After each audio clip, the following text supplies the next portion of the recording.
Hey there, John with Process Craft. In today's budget D&D terrain build, I'm going to be showing you how to make an altar.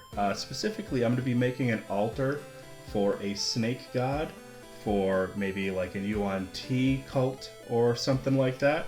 So I'm going to be using this toy that I got from a thrift store. It was about 50 cents. It's some sort of snake monster. And I'll be using just some insulation foam, just a couple little pieces, and I'll be using some other crafting supplies, so let's get started.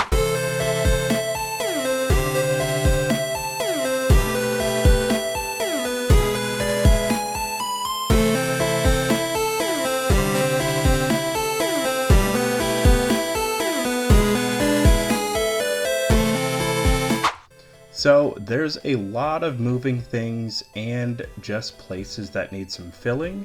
So I am going to use the hot glue gun to stop the wings from moving. I want them spread out, so I'll glue them in that position. And then there's a few gaps in the legs and the arms that I'm also going to glue with this.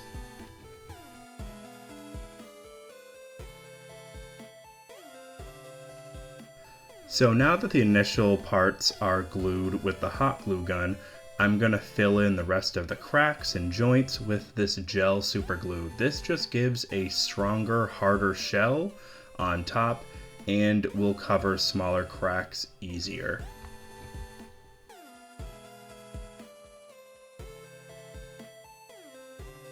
Now for the fun part, the sacrificial altar. So I'm just going to make a rectangular bed out of this foam, and then I'm going to use my box knife to just go along all the edges and flat surfaces and just kind of make it a little bit more jagged and look a little bit more like cut stone.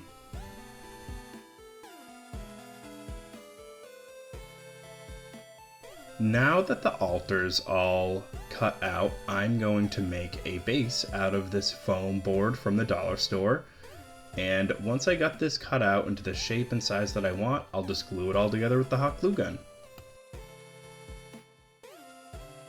Hitting it with a black paint and Mod Podge mix, and this is going to protect the foam from the spray paint that I'll use, and it'll also make a consistent texture for the entire model once I just give it one good coat.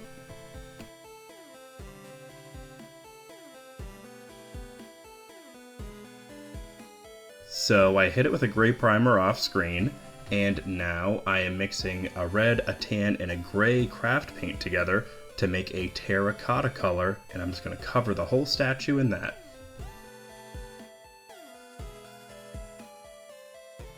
Keeping it simple with the way that I do most aged stone, and hitting it with a black wash with a little bit of brown in there too.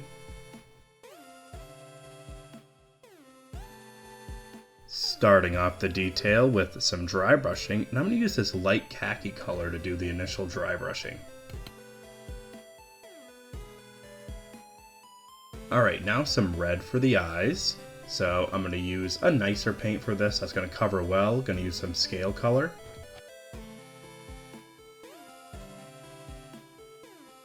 Now I'm mixing that red with a little bit of white to make a highlight for the eyes to look like a little shine. Highlighting with red tones to make it look a little more like terracotta. Experimenting with the dry brush to put a little bit of red on the altar to look like dried blood.